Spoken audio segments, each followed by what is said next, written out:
What's up, everybody? Welcome back to Sales Remastered. My name is Daniel and I'm your host. In this episode of Sales Remastered, we're gonna do part 2 of logic. Logic is a topic that I just covered on Breakfast of Champions. And so again, as I'd mentioned in Breakfast of Champions, I'm going to apply it based on mindset development, how you can use the word of the day to help improve yourself.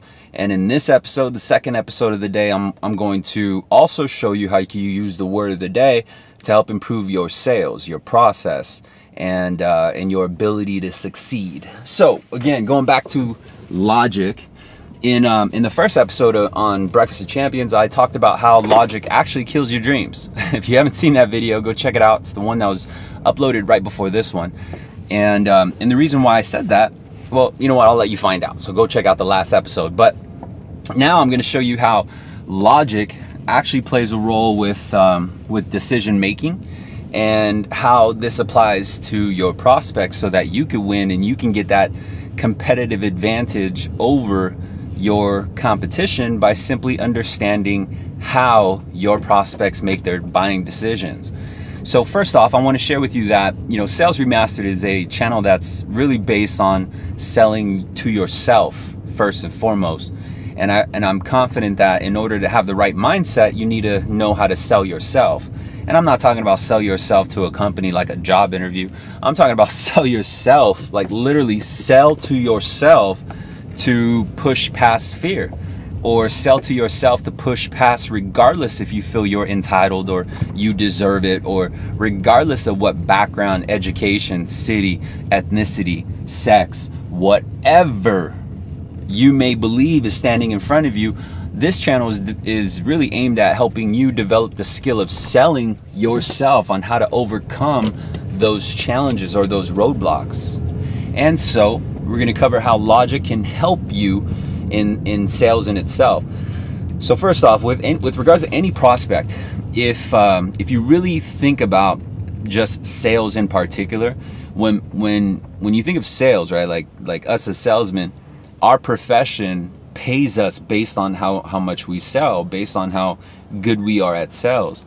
And this is the upside to being in sales, but also it is the reason that justifies the risk of why why some are in sales and why some simply are not. Now, logic is really what actually puts you away from sales, right? Logic is what reminds you that not everyone can handle sales because logic stands in their way. And so, just like in the last episode, how I mentioned logic actually holds you back from achieving your true potential, logic can also, kind of sway you away from what you truly want. And I want to share with you, logic is what we believe as information, as education, right? Like we utilize logic to filter a lot of the buying decisions that we make, right? Meaning that we use logic to justify why we bought certain things. But as salesmen, all salesmen should know that people buy, we buy, everyone buys to find a solution, right? To solve something. And it could be anything, like it's whatever we decide that we believe we need to solve. And so you might be like, well, D, man, what about Gucci flip-flops, dog? Why would you buy Gucci flip-flops? How does that solve anything, dog? Well, it solves something by upholding your status, by investing in your status. And so we believe that if we had Gucci flip-flops, then just the idea of having expensive sliders, right? Like expensive sliding flip-flops. Like these flip-flops are not something that you wear in a business meeting, right? These are just PJs. This is just something you have at the house. But if you were seen in public wearing Gucci flip-flops, some $300 chanelas, when you clearly have the option to buy some chanelas or slippers for as low as like $5 or a couple bucks, right? But you went with the alternative to buy Gucci flip-flops. Well, the reason why you do it is because you're trying to find a solution to give you confidence, to give you the status of baller, right? Like, oh, this guy's cool, he's a fucking baller.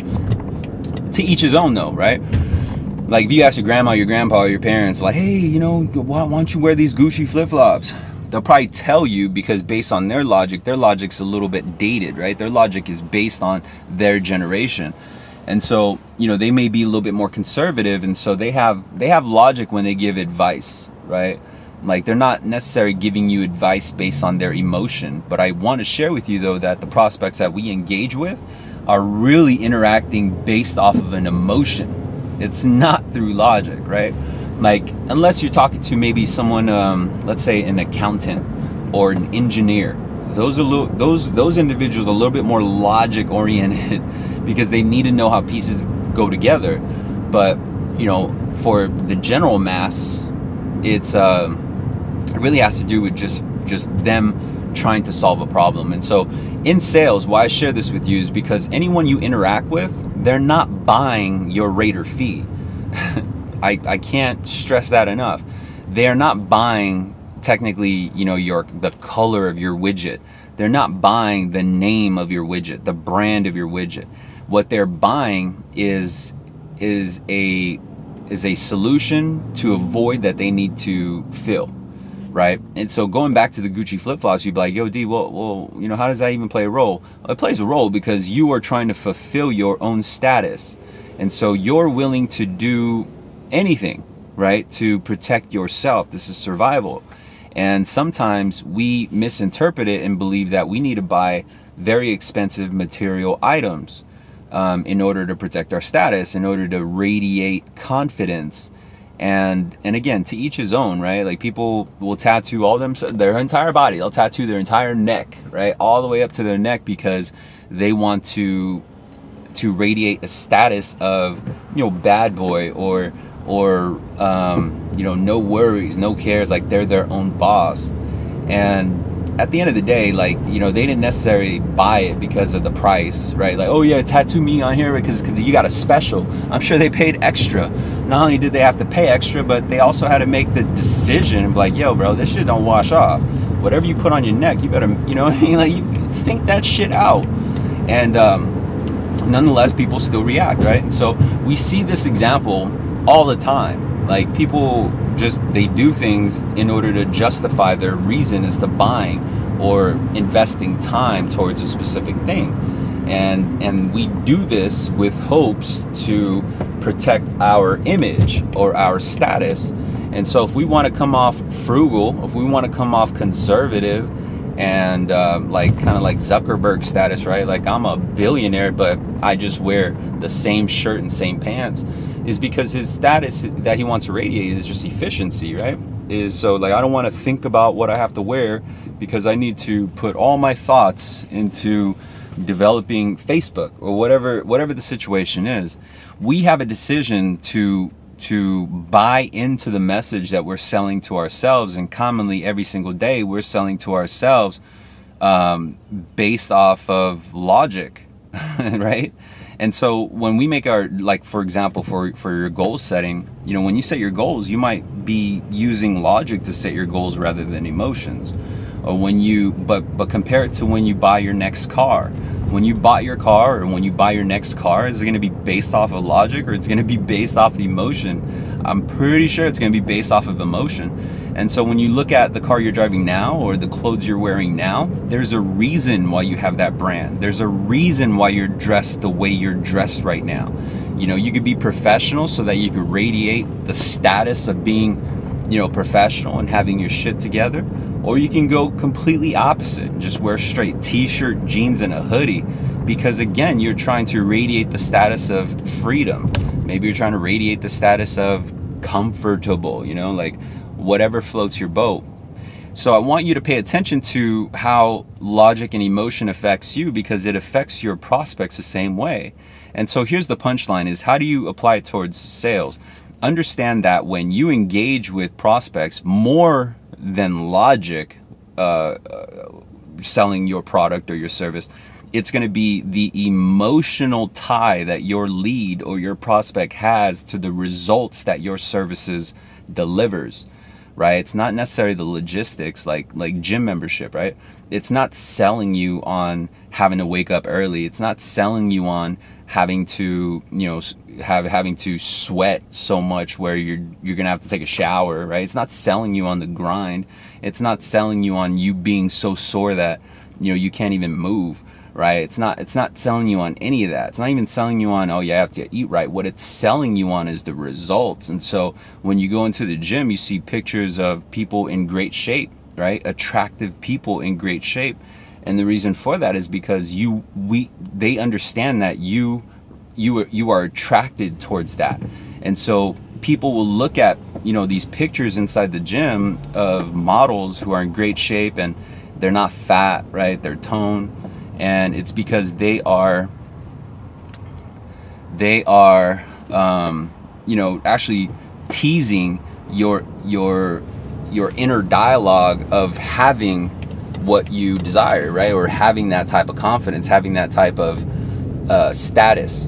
And so again, to each his own, right? Like some people will want that image so that they can attract maybe the opposite sex or same sex, however you get down, right? They just want to attract a mate.